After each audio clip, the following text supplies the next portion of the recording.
नमस्कार, star Bharat news देख रहे हैं। मैं हूं आपके साथ रामकृष्ण शुक्ला। शुरुआत अहम खबर के साथ। सीएम योगी आदित्यनाथ ने बारिश को लेकर संबंधित जिलों के अधिकारियों को आवश्यक दिशा निर्देश जारी किए हैं। इस दौरान उन्होंने बाढ़ को लेकर साफ तौर पर कहा है कि जहां भी बाढ़ प्रभावित इलाके हैं और जो भी नुकसान इलाकाई लोगों को हुआ है उसकी पूरी भरपाई की जाए, उसका आकलन किया जाए। इस बीच प्रयागराज पहुंचे डिप्टी सीएम केशव प्रसाद मौर्य ने सपा एमएलए पूजा पाल के धार्मिक कार्यक्रम में शिरकत की है। शिव मंदिर में प्राण प्रतिष्ठा कार्यक्रम में शामिल होकर वो भगवान शिव की प्राण प्रतिष्ठा का गवाह बने।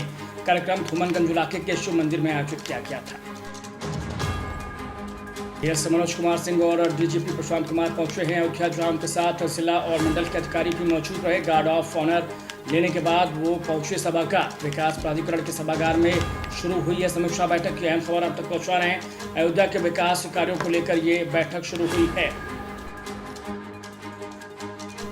वाराणसी के कैंट जीआरपी ने गुम हुए 111 मोबाइल फोन लौटा दिए। चोरी और गुम हुए मोबाइल पाकर यात्रियों के चेहरे खिल उठे। सर्विलांस और मुकदमे से इन फोन मालिक के यात्रियों की पहचान हुई। जीआरपी ने करीब 25 लाख रुपए की कीमत के मोबाइल फोन बरामद किए थे।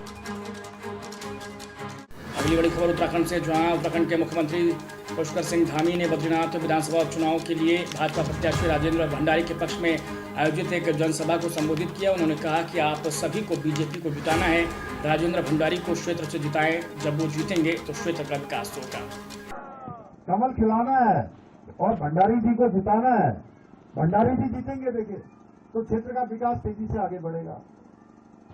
अब ये भाजपा में क्यों आए, ये चुनाव क्यों हो रहा है? यहाँ पर चुनाव इसलिए हो रहा है, इनको लगा कि कांग्रेस पार्टी में रहकर मैं वो काम क्षेत्र के लिए नहीं कर पा रहा हूं, यहाँ के विकास को आगे नहीं बढ़ा पा रहा हूं। जिस तेज गति से हमारे इस उर्गम क्षेत्र का विकास होना चाहिए, इस घाटी के 9 गांवों का विकास होना चाहिए, पूरे बद्रीनाथ विधानसभा का विकास होना चाहिए, वो विकास नहीं हो पा रहा है। जो अभी हमारी ग्राम प्रधान बहन मिंकल जी कह रही थी यहाँ पे, तमाम उन्होंने मेरे को एक पूरा पत्र भी दिया है। मैं उस पत्र को अपने साथ लेकर जा रहा हूं। मैं आप सबसे ये कहने के लिए आया हूं कि आप लोग इस बार पूरे 9 के 9 गांव ये उर्गम क्षेत्र का एक रिकॉर्ड बनना चाहिए। और रिकॉर्ड भी इसलिए बनना चाहिए कि आपके क्षेत्र में 2 ही लोग थे, कभी महेंद्र भट्ट जी और कभी राजेंद्र भंडारी जी। अब दोनों एक साथ हैं, तो अब जो अलग अलग कोई महेंद्र भट्ट जी को वोट देता था, कोई इधर कोई कांग्रेस में देता था, कोई भाजपा में देता था, तो अलग अलग हो जाते थे। अब तो सबको कमल के फूल में देना है।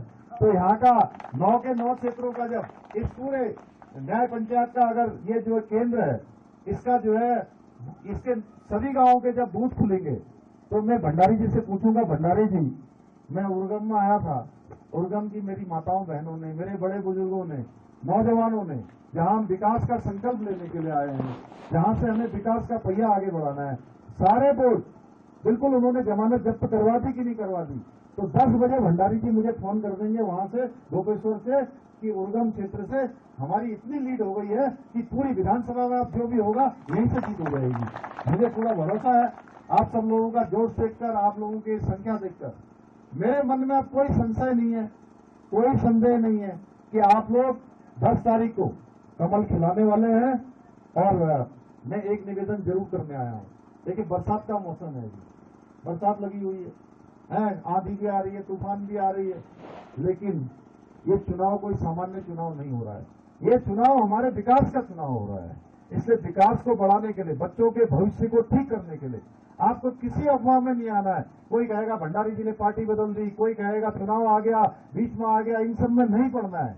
आप लोग मेरे ऊपर भी भरोसा करते हो, आप लोग जानते हो हम जो कहते हैं उसको करते हैं। मैं इस पूरी घाटी को आप सबको वचन देता हूं कि निश्चित रूप से आने वाले समय में ये घाटी हमारी आदर्श घाटी बनेगी। इसका नाम पूरे देश दुनिया में होगा। ये प्रयास हम सब करेंगे और यहाँ से आप लोग फिर से एक बार कमल खिलाएंगे। मैं इतनी बड़ी संख्या में पधारने के लिए आप सबका हृदय से आप सबका धन्यवाद करता हूँ। अपनी माताओं बहनों का, बड़े बुजुर्गों को सबको प्रणाम करते हुए अपनी बात को समाप्त करता हूँ। बहुत